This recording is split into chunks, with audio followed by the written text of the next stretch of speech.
بسم الله الرحمن الرحيم وبه نستعين الحمد لله رب العالمين والصلاة والسلام على سيد المرسلين وعلى آله وصحبه أجمعين ومن تبعهم بإحسان إلى يوم الدين. أعوذ بالله من الشيطان الرجيم. بسم الله الرحمن الرحيم. يا أيها الذين آمنوا أوفوا بالعقود. محترم حاضرین، کل کے دن بعد دوبارہ بارش کی وجہ سے مسجد میں لوگوں کی حاضری کم ہو سکی تھی، اس لیے کل کا درس نہیں ہو سکا. آج بھی ویسی ہی شکل ہے. آج کی بارش اور بعد دوبارہ کل سے زیادہ سخت تھا اور تعداد کل سے زیادہ کم ہے، پھر بھی ہم درس دے رہے ہیں. پہلے تو اللہ سے دعا کریں کہ یہ بارش، یہ ہوائیں ہمارے لیے اللہ تعالیٰ خیر بنائے، شر اور مصیبت نہ بنائے.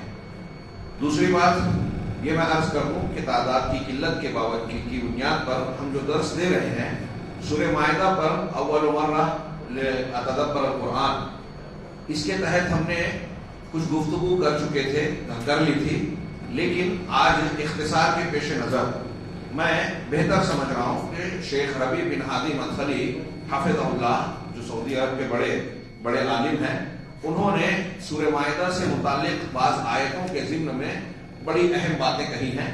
اسے بہت اختصار کے ساتھ ان کی بات کو سامنے رکھ کے اپنے الفاظ میں بیان کرنا چاہوں گا.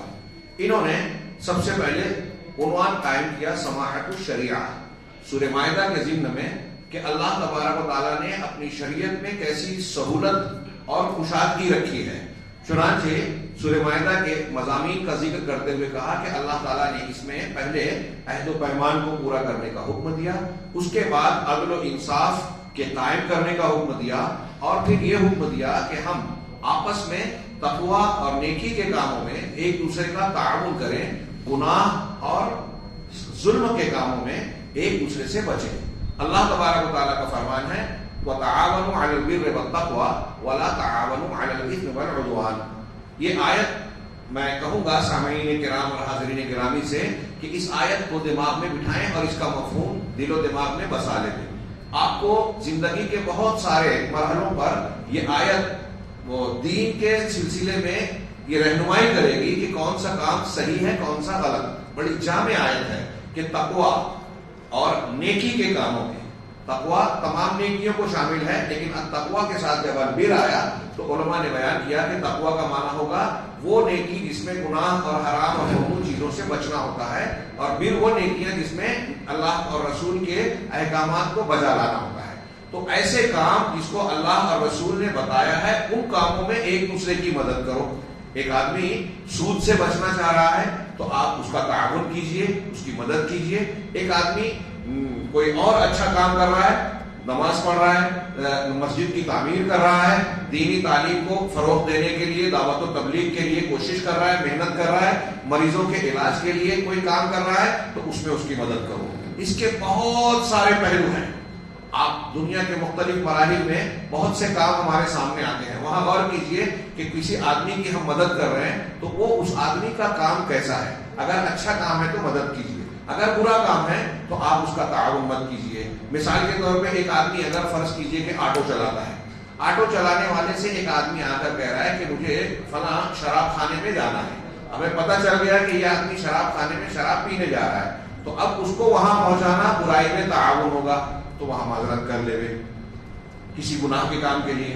علماء نے یہاں تک لکھا کہ مثال کے طور پہ ایک آدمی انگور بیچ رہا ہے. اب انگور عام آدمیوں کو بیچ رہا ہے، جائز چیز ہے، پھل ہے، لیکن اگر آپ کو یہ پتا ہے کہ مجھ سے فلاں انگور کا خریدار انگور خرید کر اس کی شراب کشید کرے گا، نشہ آور چیز بنائے گا اور اس کو بیچے گا، کمائے گا، تو ایسے آدمی کو انگور بیچنا ناجائز ہے.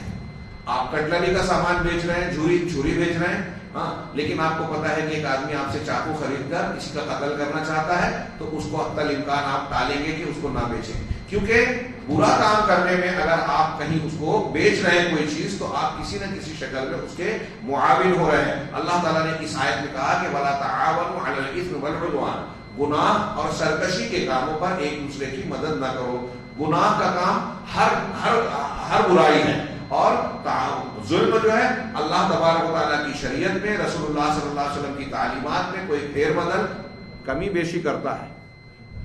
یہ وہ چلا گیا.